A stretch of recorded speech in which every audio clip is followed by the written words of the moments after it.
Sanbonani, good evening, and Hoinan, is it? Okay, all right. I'm sure you are all as equally shocked as I am, bearing in mind the crime statistics for 2018 that we just seen. When I saw the video earlier on, when we were drafting the format for the dialogue, this roundtable dialogue, I had to sit back and, I'm sure you all agree, there's stomach churning. And most of us are living in this country, beautiful, but as a mother, as a woman, as vulnerable,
Is the government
got a lot of trackers and guys that go to scenes. And then throughout Limpopo, we've got 70 volunteers staying in different towns. We also got day-to-day jobs, but to come out to scenes and come and assist us, we help them to try and track the people.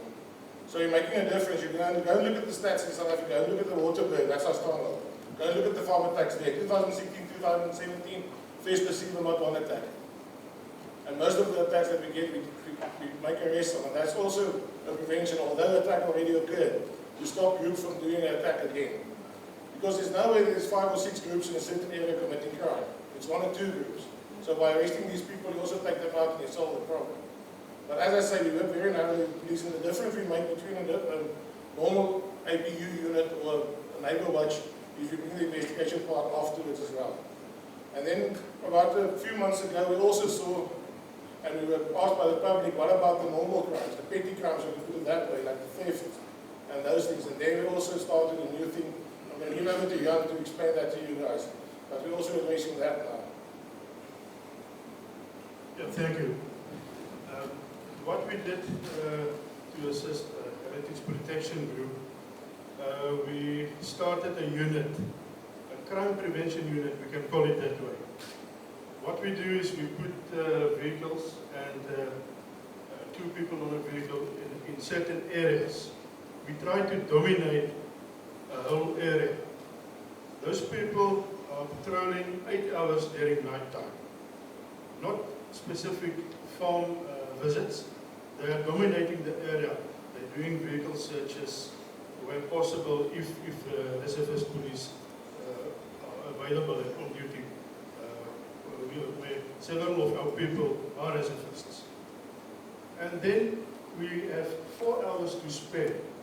If there was any incident during that night time in their area of responsibility, the following morning, these people together with an operational manager will go out and they do the investigation and see if they can make any arrest so that we can take those people to court. And this works. We have started with this initiative in July 2018, and from July until December we had 49 incidents, illegal hunting, housebreakings, theft of solar panels, and our people made 92 arrests. And there were no serious violent crimes in that time frame. So it really does help. And that is our contribution to see what else can we do, a part of our investigations to bring down the crime, because it is a real fact. If you can bring down and take care of your minor crimes, your serious violent crimes will also come down. Did you mention solar panel theft? Yes. Wow. Copper cable, solar panel theft, many of them. Sure. Wow. Unbelievable. So those who want to keep their pools heated and they have solar panels on the roof, they should stay in contact with you, like get really close to you, right? Get his business card. On my left, we have Bonginkosi Dlamini of the Tuli Madamzela Foundation. In short, they call it TUMA. I'm not sure what that has to do with the Tuma Mina, or the song. Most of you will know the very famous song, but I'm sure you can enlighten us on that. You hosted the Democracy Festival in December. The aim was to engage on ways that will enable the woke society. I mean, these are the kind of society that will hold you accountable. Hence we call them the woke society. And you use the hashtag Make Democracy Work for All. And you also engage on ways to hashtag Reboot Democracy. I love that you also woke and you keep up with the times to stay relevant, how you reinvent yourself with all these hashtags and very relevant hashtags as well. So I mean, the TUMA Foundation is about deepening and defending democracy and rule of law. Now, what we need to ask you on or engage you on is what interventions and commitments does the TUMA Foundation undertake to deepen and defend democracy and rule of law? Good evening, ladies and gentlemen. Maybe let's start with the issue of Tuma. We are the real Tuma, the original Tuma. But the 2 stands for Tuki and the M stands for Matrix. But that, the foundation was founded in 2016, end of the year 2016. So the Tuma Mina campaign only happened in 2017 when President Ramaphosa, 2017 or 2018, so we are the real Tuma. Okay, we start from maybe let me start with what Albert Einstein said. He said, the world will not be destroyed by those who do evil, but by those who watch them without doing anything. And that is very, very profound. This country belongs to all of us and can never allow a few criminal elements, whether they are politicians who do not want to do their job and allow crime to persist, or in some Nigerian who comes to our country and sells drugs to our people. It cannot be. We can never outsource the safety of our children. Because this is a beautiful country that we love so dearly. So from a Tuma Foundation, actually this was just a continuation of the legacy of Professor Tuli Madonsela. Because she realized that the work that she was doing, in actual fact, I was the chief of staff, I was the head chief of staff at the Public Protector. I helped to put together a team that investigated state capture. I was one of the 3 people who interviewed Zuma for 4 hours. And when you talk about corruption, I know it firsthand. But we all know, like the colleagues have said, that it starts from the top. If at the top it is rotten, definitely there is a big problem coming down. But it doesn't only affect, but it affects us all. So at Tuma Foundation, we talk about issues of, we say, what is the dividend of democracy when people are not free in their own country? I mean, if you go to Iran, which I've basically been there a few occasions in my other life, you know the place is so hot, and women are not allowed to walk with men. But in the evening, they go to the shops, they go to parties and whatever. Women, they walk alone without a problem. Why? Because there is a political will to clamp down on crime. All what we're saying is, our people, I mean, and the issue, the other issue that I want to talk about is the issue of when you have got a minister like Natinse, who was always, he was a minister of police during Zuma's time, who was so obsessed with statistics when people are dying. How can you have a minister of police, instead of fixing crime, then he's busy telling you that the statistics are not correct? It's instead of 5%, maybe it's 6.5%. And whether it is genocide or it is murder, but it is murder. And the Tuli Madonsela Foundation, we are saying, all of us, if we work together, just like we defeated state capture, it was not because of us alone. It was because of people like yourselves. It was because of those institutions, like the opposition parties, who were there, like the courts that were still not captured. So if we work together, we are going to give the dividend of democracy to our people. Because you can never say you are in a democratic country when you cannot walk alone or you can't drive because there are some criminals who give that want to kill. So all what we're saying is let's work together and we can defeat. If we defeated state capture, because it was a huge thing. I'm sure some of you are really watching what is happening now with Bosasa. And when you see how deeply ingrained it was, we defeated it. It was not the public protector alone, but all of us working together. Thank you.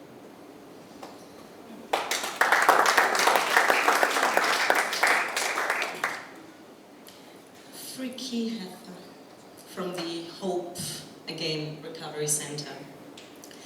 You state, our vision is to transform society by bringing freedom and hope to people trapped in substance abuse, to restore broken relationships, and to equip people for life beyond recovery, empowering them with practical life skills and a life plan to make a positive contribution to society.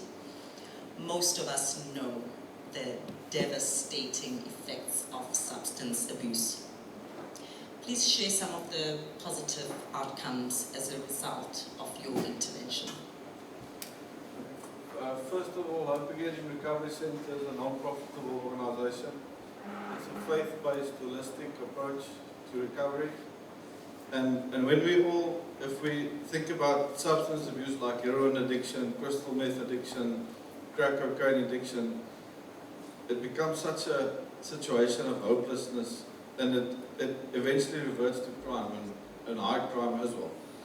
And I myself found myself in a place of hopelessness 12 years ago. I was on the streets, pavements, nowhere to go. And I'm living proof that there is hope. And it's something that I'm passionate about, and I've been helping people for 12 years now. And I really believe that God's given me the vision and the wisdom to help people to really recover and to have a life beyond recovery. Get them back in society. So that's our vision. We're not just there to recover. We want them to go back into society and do something that's useful and get their dignity back. So that's what we do. Great work that you're doing. Veronica Kela, dumela ntate. Mosebetsi wa hao o motle, Modimo a hlonne lefatshe. O tswelle pele. O tlile mona o tlo representa Green Door, which is based in Diepsloot. You give advice and support to those who fall victim to bullying, abuse, and sexual violence. What are some of the cases that shook you to the core to a point where you did not see a way forward or intervention, but a positive outcome came through? Well, there are many cases that I can just there was the young lady who was 12 years at that time. Then the traditional healer was saying to her she has cancer, so she needs to be cleansed. Then he's the one in the only to cleanse her.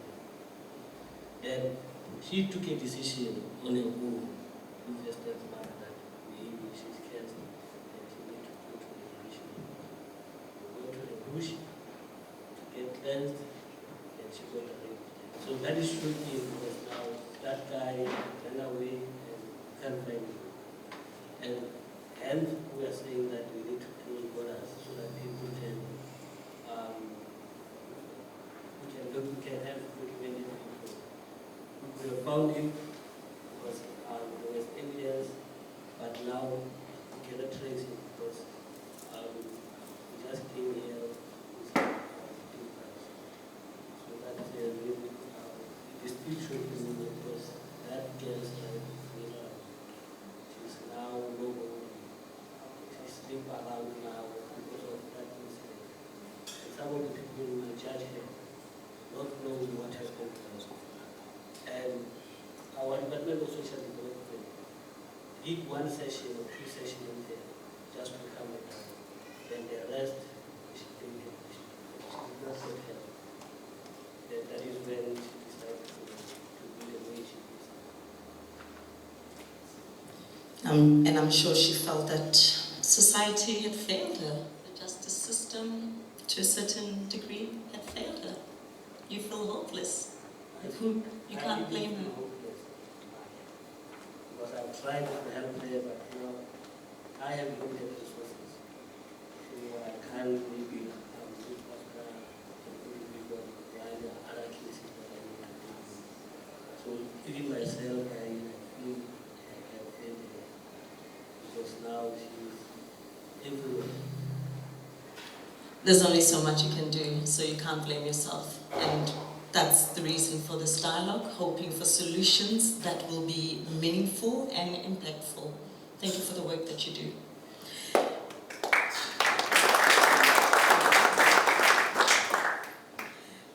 Stefan Groden. I was hoping not to butcher your surname. Okay. Because I don't want any lawsuits. I can't afford them. My husband retired from football. You represent the Stain City Foundation, and you have community development programs as an area of your focus. How do you assist and support your beneficiaries? For those of you, thank you Sonia, for those of you not familiar with the State City development outside Fourways in Johannesburg, it's a 2,000 hectare residential community, the largest in Africa. Potentially there's going to be 65,000 people living inside that estate. And I'm also on the RCC, which is the Residential Community Council Board. And I don't have to tell you how estates and complexes and security gated communities have grown substantially in the country because of these crime stats. Stain City was developed through Stain, through his friendship with Madiba through all the years, and he wants to really leave a legacy behind. He could have invested in the UK, where he's very successful businesses, but he wanted to plow back into the country. So the first thing Doe did was the 22,000 families that lived on the farm that is required to build Stain City. He has built them each a brand new house in Diepsloot. So welcome to my neighbor here from Diepsloot.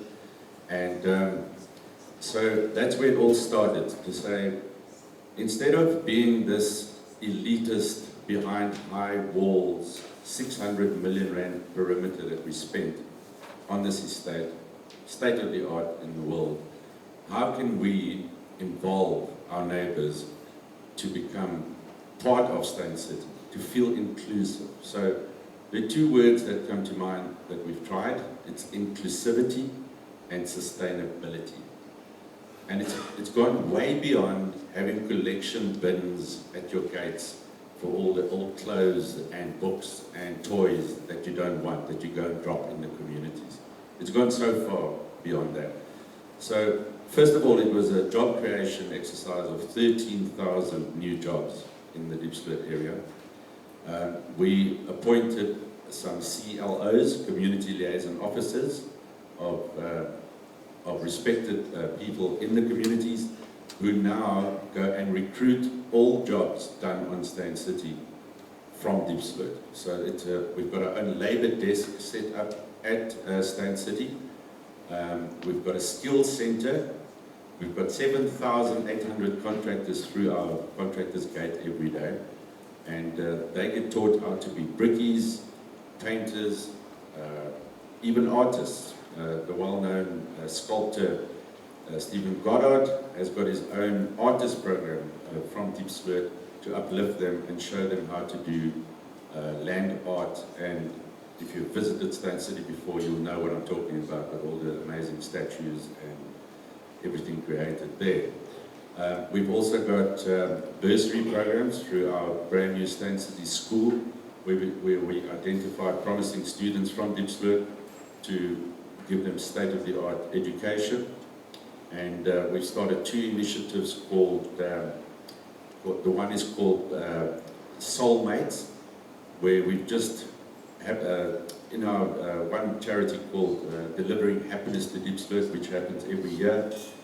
We take 6 buses through there, through Diepsloot in a big fanfare, and this year we've done the Soulmate. We call them our soulmates, all the children of the primary schools in Diepsloot. We delivered 12,000 pairs of brand new school shoes to all the schools, plus bags with built-in rain coats.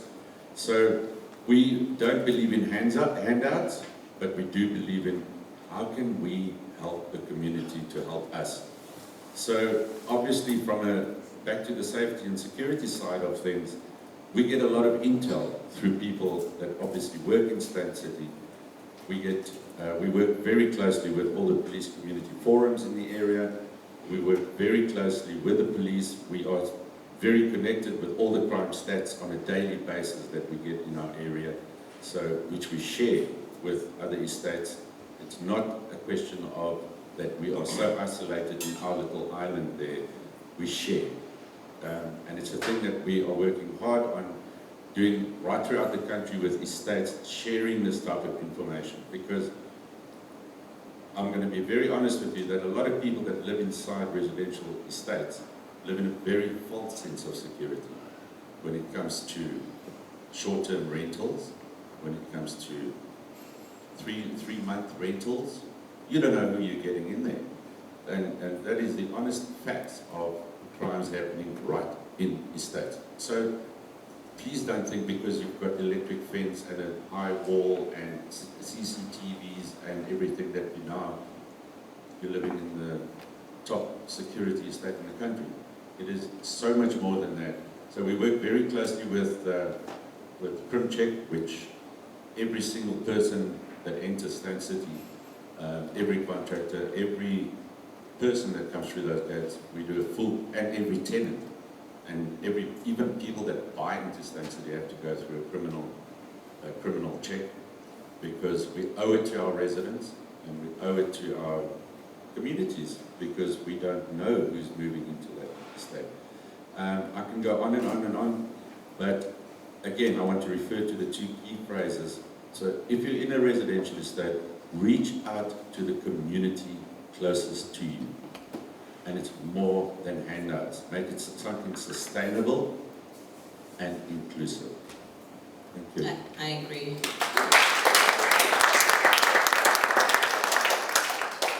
Don't just feed the men, teach them how to catch fish, right?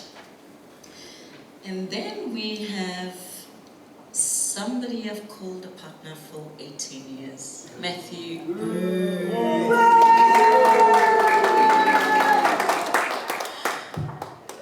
He's not going to be showing any soccer skills today. He's got a bust knee and a bust ankles, etc., etc. Oh, I knew I would get you. He's here tonight representing our NPO, public benefit organization called the Booth Education and Sports Trust, which we co-founded together.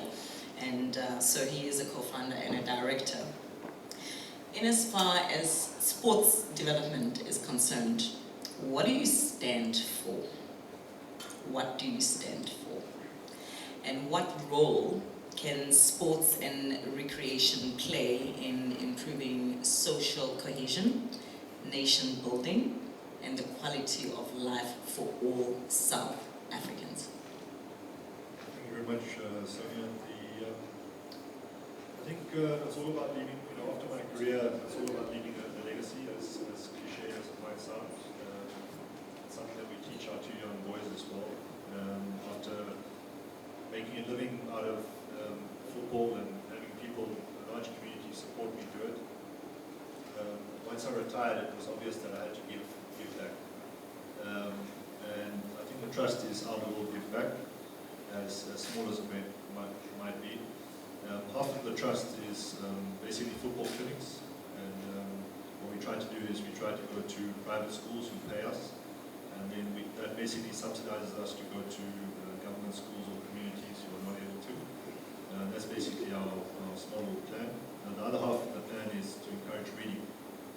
I think in this we all know, imagination is so important, and with regards to technology and what our kids are doing these days, it's for us, as parents, it's very, very important to encourage our kids to read, and to encourage other kids to do so as well.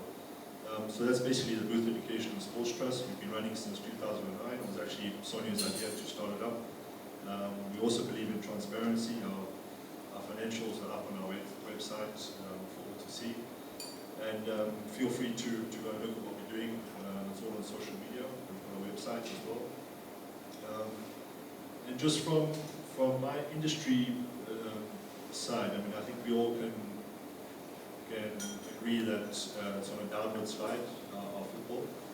And I think the one thing that I view as being the scourge of our society today is the form of graskap and the form of protectionism and yes men that surround our leaders. And that's definitely affecting our game. And I think that's something, a common theme that perhaps links to all of our issues that we're talking about today. And I think if we can work on that and encourage our leaders to surround themselves with independent thinkers who are not afraid to say, no, boss, this is not the right idea, let's rather go in this direction. I think the sooner we're able to do that, the better. Yeah, that's basically it.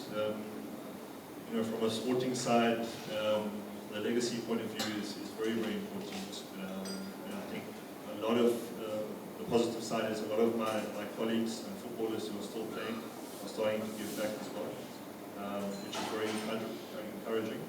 But I think the leaders are, you know, they've definitely got to change their attitude at this point.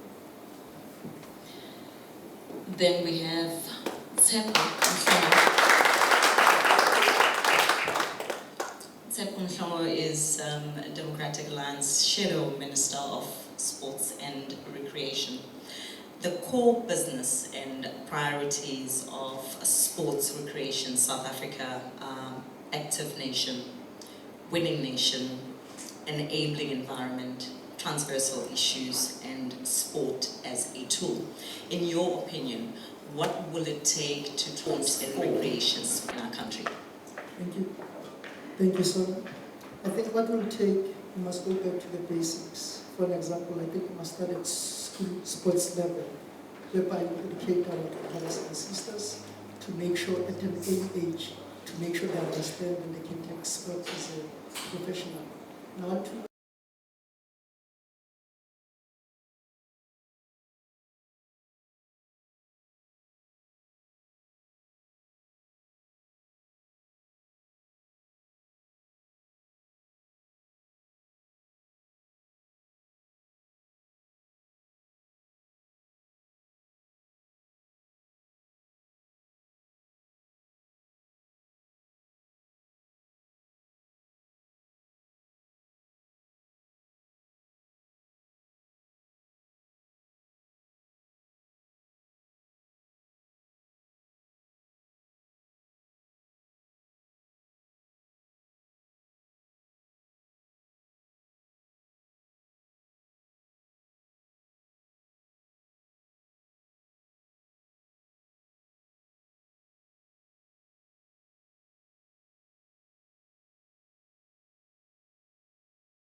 So that was enormous political will. And I'm seeing it coming out in areas around the country. But I have to agree with my honourable colleague. One person left standing saying, look, I'm your saviour. He was there while it was happening. He was there while the country was being looted. So I can't buy that there is an individual we must now suddenly trust today when he sat there and sat with his arms folded exactly like that, doing nothing while it all happened. So that doesn't give me hope. But the fact that there are enormous numbers, and we have ex-cops here saying there are great cops inside them. We know there are great people in every single sector in the country, but the leadership has just been so corrupt and so busy filling their own coffers that they've dropped the ball, to use the phrase again. You know, we're watching while, okay, Kruger Park is one of our huge tourism areas. So they were poaching the rhinos. Can't allow that. They bring in all the specialised units and the poaching is virtually beaten. Where do the poachers move? To KZN. So now they're slaughtering the rhinos in KZN and they've got a system going, and it's just been revealed, where the bribes go from the lowest all the way up to magistrates, and the poacher gets out with a little tick on the wrist and off he goes to go and kill another rhino. Now, the SAPs were instrumental in taking the investigative unit and pushing them off, and they left one man, one SAPS officer to investigate. I had hours of meeting with him, and he finally brought them down. So we have dedicated people, but you know, it's like trying to clean an Aegean stable. It's a massive undertaking. We do need about 250,000 officers, not the 190 we've got, a lot more, because when you go on the street and you see an officer, you never do. You have them because we saw them during the FIFA World Cup, but then as soon as Sepp Blatter got on the plane, they all went back to their offices and we never saw them again. So you've got to drive it. You've got to drive it from the top and drive and show that political will. And I've seen it, and it's coming out in certain areas of the country, and people are just determined that this country will not go the route of Zimbabwe, as we're watching it is basically in the midst of a civil war this evening. People are, you've seen what's happening, everybody knows what's happening there. Now, we're not a party that has admired Zimbabwe and said we've got to go that way, or we must follow Venezuela. Hell no, can't happen. We've got to have the political will, and we work together with other parties, we certainly do.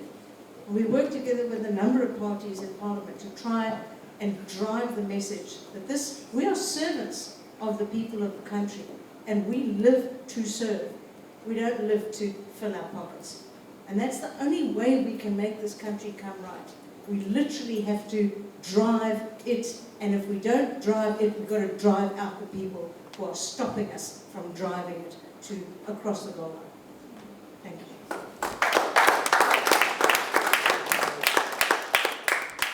Andreas, would you like to engage, Diane?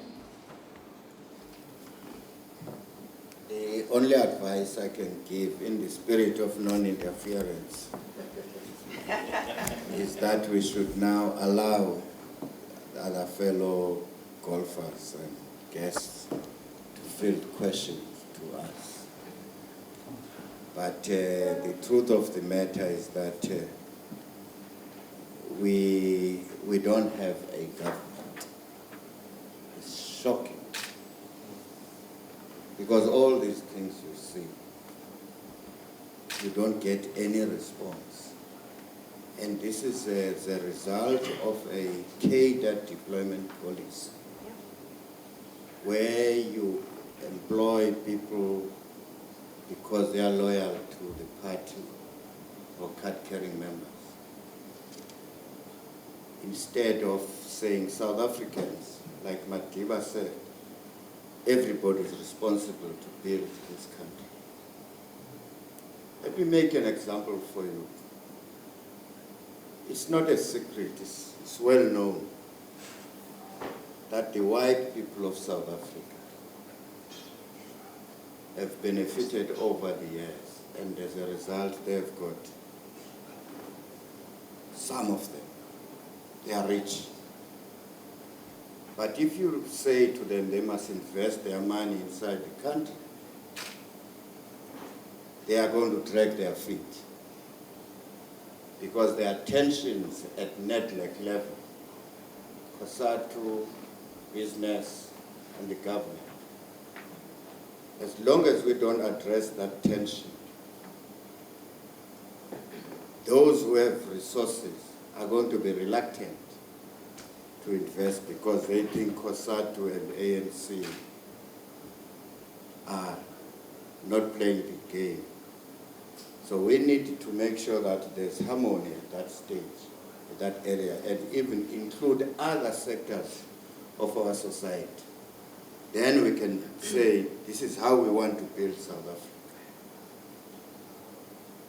Leave that part, fast forward to what should we be doing from now on. The kind of dialogues we are starting, we should be now spreading to all the provinces throughout the country and say, over the South Africa from now on. Even after election, we should continue to do it, because we've got a responsibility. Unfortunately, I work with DA, we're in coalition, in Johannesburg, in PE, so there was misunderstanding, so we toppled them. Yeah, got that. And then we work with ANC, EFF in PE, but the message to all of them is that just change the situation around. Try and depoliticize the work. Let the councillors take a back seat. Because in this country, the politicians have usurped powers of the accounting officers.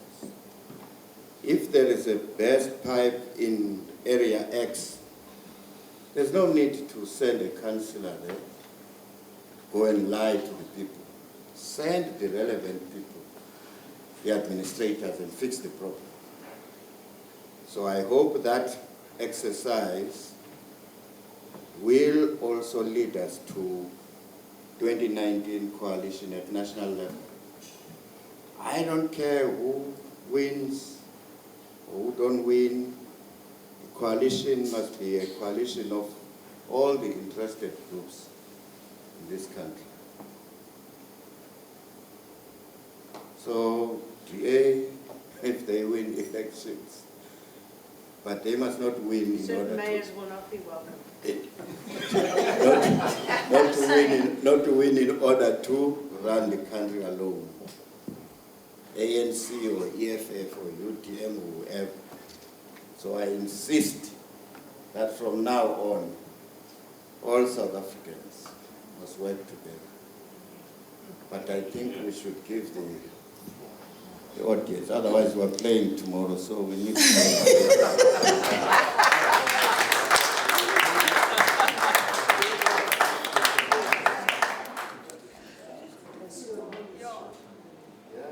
Ladies and gentlemen, Q&A. Don't be shy. Take the opportunity. We all have burning questions. Speak now or forever hold your peace. One question, very simple question. We've heard the whole panel, we've all heard about this working together, but there's a lot of us sitting out here this evening, and we're thinking to ourselves, guys, what do we, the people who are, you guys are already doing things with foundations, Diane and Bantu are in Parliament, all those people are doing things, but what is we, as people, South African people, that don't have these positions, that don't have the foundations, what do we need to do to get government to actually respond to this type of discussion that we're having? What are the suggestions? Diane, if we could start with you. Yeah, no, exactly. You go and you get another 10 people to register to vote during the registration weekend at the end of the month. And let me tell you what, if the DA had one extra person taken along for every person who voted for us in the last election, we would be the government, maybe in coalition, maybe not. But it's that you get out and get everybody registered to vote, and you say we don't want a corrupt government. And I can't tell you how irritating it is on election day to go and watch a family in the Wimpy with 15 people at the table and not one of them has voted. I can take their food and put it over their heads, because that's how crucial it is. I mean, we've won and lost wards with 6 votes. It's that close. And once we get it, we keep it. But you've got to do your jobs. And we can only drag people kicking and screaming to register. And if you don't register, it's no good coming to us on election day, as people do. Well, I want to vote and they won't let me. I didn't know you had to register. Don't be a Betty Boop. Get out and do the job. And it's up to people like you to convince everyone you know. You know how teenagers could care less. But if every 18-year-old voted, we'd have a different government in a few months' time. That's what you could do for the country.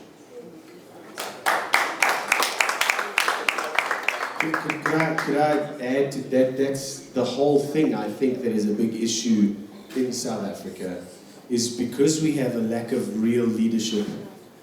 We have a lack of real dedication as citizens to the country, because there's a lot of people who would just rather ignore the issue than actually actively do something about the country. And so there's always been a thing of entitlement and ignoring a problem and saying it's your problem, not my problem, so I'm not going to do anything. And I think there really needs to be a system where we start instilling responsibility in our citizens in this country to help this country grow and become what it's supposed to be, and that's the problem. So relating to that, just do your job as a citizen to help the country grow.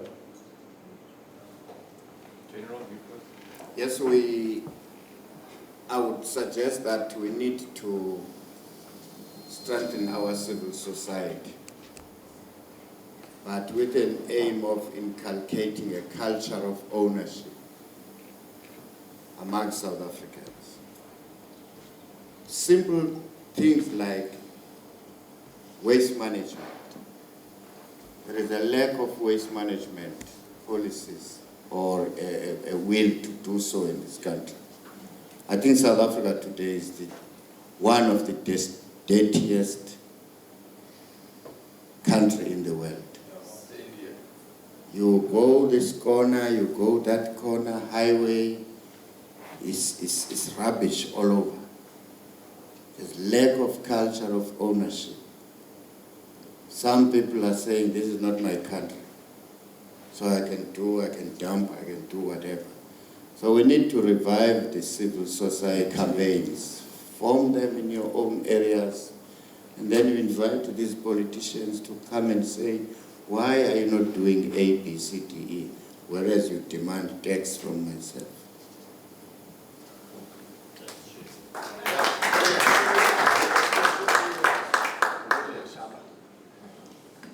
Yeah, my question to both the DA and the UDM. We've got plus minus 200 parties now that have been registered. Do you guys believe that we need that many parties to register so that people can vote for them? Don't you think that there's just too many parties that are just being allowed to register? And as a result, a lot of votes have been wasted. Well, constitutionally. Okay, go ahead. Yeah, I think in a democracy, anyone can stand, anyone can do. If you start saying, yeah, everybody but the blonde people, everybody but the KISS party, everybody but the Dacha party. But if you recall, when it comes down to it, they actually have to pay a massive deposit and a massive amount of money in order to stand. And that's where a lot of these little parties that are actually often set up as a joke or set up by two people who are irritated because there are potholes in their road, they often fall by the wayside. I don't know what the final paper will look like, but I'm quite sure in my own mind it won't be 200 people, 200 faces on the ballot paper, or 200 logos. But yeah, everyone thinks that it's easy to run a political party. Let me tell you what is one of the hardest jobs in the world. I watched what it did to Helen Ziller when she won Cape Town by 1 vote, and 2 people were bought, literally bought and paid for. The ANC were offering everything to anyone to cross, and 2 of them bought it, and she kicked them out of the coalition. But 2 moments later, in came Patricia de Lille saying, I made a terrible mistake, please can I come and join you? And after that, we've never needed another coalition party to join us. But getting in there, doing the job, she went down and said, everybody said, well, where are the cars? We need new cars. She said, come with me. There are all the old cars from the old politicians. Take one. No, we must have a celebratory party. She bought a packet of Mari biscuits, banged it on the table. Woohoo, there's your party, now work. So, you know, there's nothing glamorous about this bizarre life we lead. We're never at home, and we live on, I know the airplane staff better than I do my family in most instances, and I'm sure it's the same for both of my colleagues across the road here. So it is just a grind to get things done, and I don't think that many of those little wannabe parties, any of the little wannabe parties, are actually going to make the grade. You have to have at least 50,000 votes to get 1 member of parliament. It could be higher, depending on the numbers that vote, but that's kind of a figure that's thrown about. And tell me where a little 1 person or 2 people party is going to get 50,000 from. Not going to happen. So, for the first time, let me agree that GA can speak on my behalf.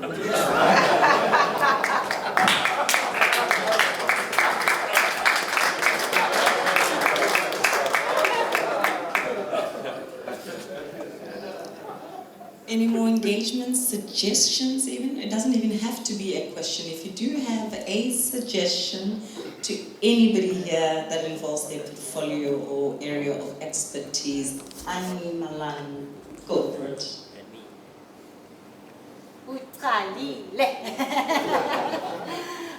Sonia, we can get hold of everybody on the stage, on their websites or internet or everything. The gentleman from Diepsloot, sir, I didn't quite get your name, but I would just like you to elaborate. Brian, thank you, thanks. Just elaborate, what is it that we can help you with? You shared a beautiful story with us, or an important story, and I know how to get hold of the rhino poaching guys. I know how to get hold of the DA. I don't know how to get hold of it. I know where you live. On the 18th.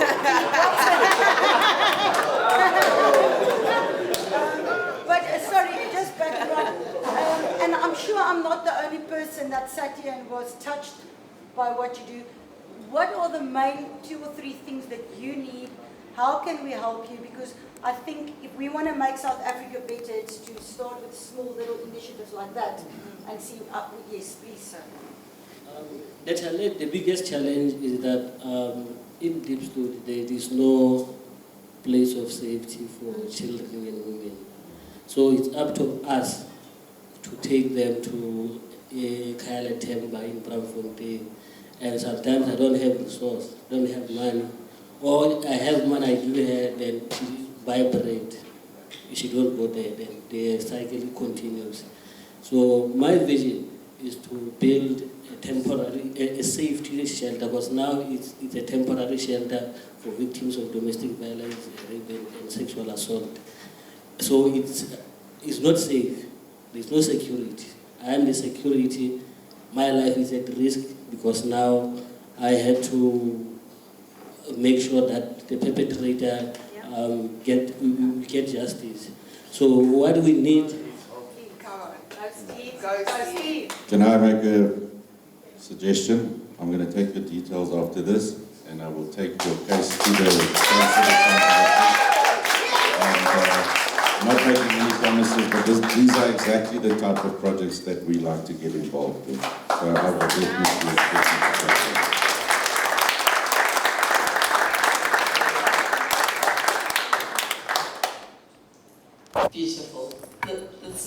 exactly the point. That's exactly the point of the style.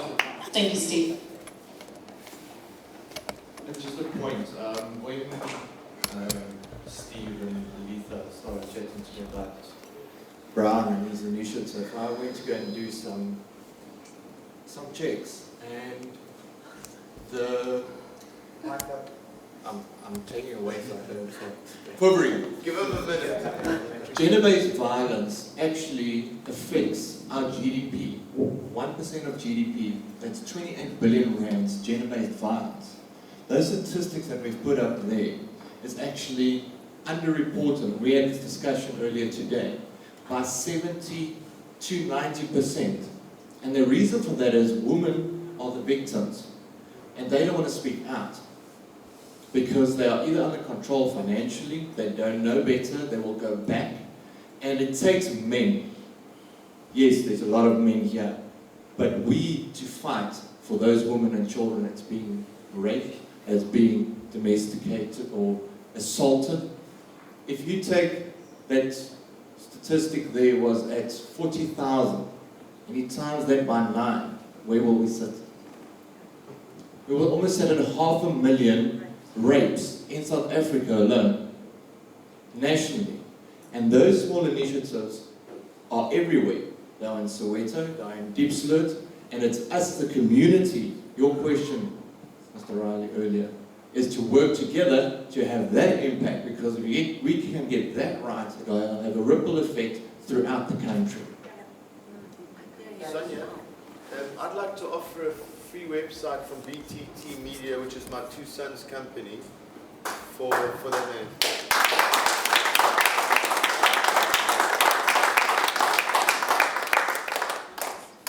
Part of the issues that we're sitting with, that I was chatting to Brian about is communication, where the rurals don't have airtime, so they can't communicate out.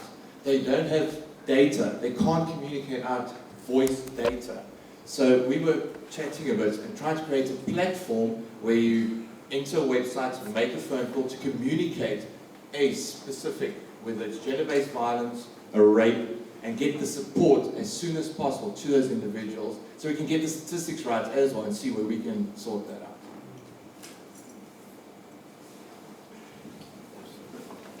Are we all happy? Yep. No more suggestions, questions? Are you happy for me to conclude? No, not yet. Sorry, it might sound like a stupid question because I haven't spent time with you, got to know you. What is the website or your app? What is it called? How can I go and I put that app and actually just tomorrow share it with my whole phone book and go, guys, please download this app, and start using it, and they download it, tell all of their that phone book communicates contacts to download it, because surely that will spread like wildfire.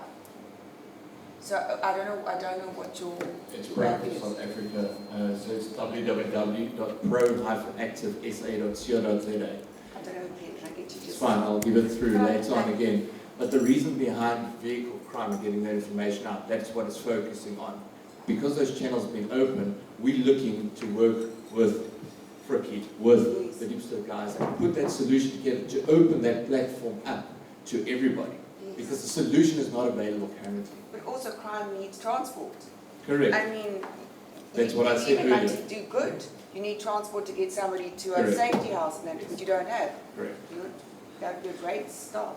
So that 8 million vehicles I was chatting about earlier is the rurals. Those vehicles get hijacked or stolen to come and hit other areas. And that is where the main focus should shift to. Start there, and it'll have a ripple effect on all the rest of South Africa. Cash and transits, armed robberies, drugs, kidnappings, because they use vehicles in all forms of crime.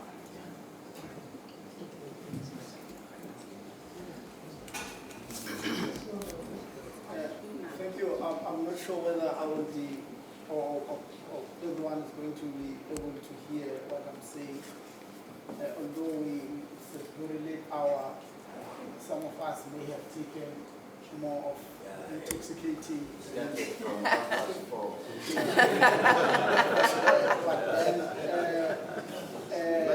then it will be comments and then questions. But then I want to say that unfortunately we don't have all the political parties here. it will seem as if we have only two political parties here. But then the first comment is that, I want to agree with Matthew when he says that it will seem as if leadership in South Africa today is infested with protectionists and yes men. That applies to every institution in our society. Political parties themselves, as they are sitting here, they don't take people who say no to them. Government departments, the police, Ms. Kolapana had mentioned the police. But then what I think our political parties and what they call themselves, the people that doesn't go with the ruling party or the government, opposition party. Remember, I'm drunk now, and plus I'm the mistake is that the problem we have in South Africa is legislation. You can talk about the police, you can talk about prosecution, you can talk about judiciary, you can talk about prisons, the problem and whatever, but the problem is our legislation in South Africa is too lenient. Too lenient towards those deaths. I believe it's because of our legislation. 100%. Today, the police, those two good policemen, I think I remember them, if they were Meldan Robari and Potchefstroom. Very good old policemen. They will arrest people as an attorney.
country called